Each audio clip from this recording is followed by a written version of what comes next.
ముంతా తుఫాను హెచ్చరిక చూస్తా ఉన్నారు. ఖచ్చితంగా గ్రామాల్లో తిరుగుతూ ఆటోల్లో వెళ్తూ పూర్తిగా కూడా దీనికి సంబంధించి ప్రజలను అప్రమత్తం చేస్తా ఉంది అధికార యంత్రాంగం. ఎక్కడికక్కడ కూడా పునరావాస కేంద్రాలు ఏర్పాటు చేయడం, ఆ తర్వాత ఏదైనా పురాతన భవనాల్లో ఇళ్లో ఉంటే వాళ్ళను వెంటనే ఖాళీ చేయించడం, ఇవన్నీ కూడా జరుగుతా ఉన్నాయి. ఎక్కడికక్కడ క్షేత్రస్థాయిలో కూడా ముఖ్యమంత్రి చంద్రబాబు నాయుడు గారు మానిటర్ చేస్తున్నటువంటి పరిస్థితి. దీనికి సంబంధించి కూడా ఎప్పటికప్పుడు అధికారులను అలర్ట్ చేస్తా ఉన్నారు. దీనికి సంబంధించి పూర్తిగా కూడా అప్రమత్తంగా ఉండాలి అంటూ కూడా చెప్తున్న పరిస్థితి. అటు తుఫాను అన్ని విధాలుగా ఎదుర్కొనేందుకు ఇటు ఏపీ ప్రభుత్వం కూడా సిద్ధమైంది. అవకాశం ఉన్నదని శ్రీయుత జిల్లా కలెక్టర్ వారు తెలియపరిచి ఉన్నారు. కావున గ్రామ ప్రజలందరూ తీసుకోవాల్సిన జాగ్రత్త చర్యలు: త్రాగునీరు, పాలు, కూరగాయలు, కొవ్వొత్తులు వంటి అవసరమైన ఇతర నిత్యావసర వస్తువులను తగినంత మేర అందుబాటులో ఉంచుకోవాలి. పశువులను తక్కువ ఎత్తైన లేదా నీరు నిలిచే ప్రాంతాలు కురిసే అవకాశం ఉన్నదని శ్రీయుత జిల్లా కలెక్టర్ వారు తెలియపరిచి ఉన్నారు.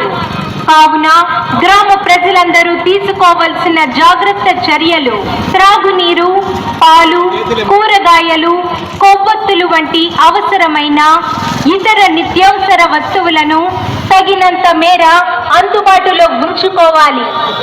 పశువులను తక్కువ ఎత్తైన లేదా నీరు నిలిచే ప్రాంతాలు కురిసే అవకాశం ఉన్నదని శ్రీయుత జిల్లా కలెక్టర్ వారు తెలియపరిచి ఉన్నారు.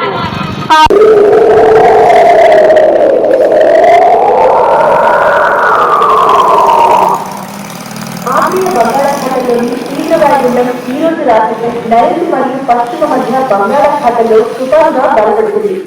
ఇది మంగళవారం ఉదయానికి తీవ్ర తుఫానుగా మారి అదే రోజు రాత్రికి కాకినాడ సమీపంలో తీరం దాటే అవకాశం ఉంది. దీని ప్రభావంతో రేపు ఎల్లుండి ఈ ప్రాంతాల్లో పలు చోట్ల అతి భారీ వర్షాలు కురుస్తాయి. బలమైన ఈదుగాలులు వీస్తాయి. దయచేసి ఇంట్లోనే సురక్షితంగా ఉండాలి, అప్రమత్తంగా ఉండాలి. ఆంధ్రప్రదేశ్ రాష్ట్ర విపత్తుల నిర్వహణ సంస్థ వారితో జారీ చేయనున్నది.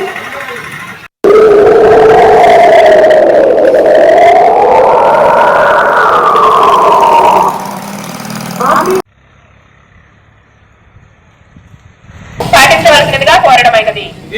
గ్రామ ప్రజలకు గ్రామ పంచాయతీ వారి విజ్ఞప్తి: మంతా తుఫాను ప్రభావం ఈ నెల 26, 27, 28, 29 తేదీలలో తీవ్రంగా కలదు. వాతావరణ శాఖ వారి హెచ్చరికల నేపథ్యంలో మన ఆంధ్రప్రదేశ్ రాష్ట్రంలో 28, 27, 28, 29 తేదీలలో తీవ్రంగా కలదు. మన ఆంధ్రప్రదేశ్ కు రెడ్ అలర్ట్ ప్రకటించిన నేపథ్యంలో వివిధ జిల్లాలలో భారీ నుంచి అతి భారీ వర్షాలు కురుస్తాయి. గంటకు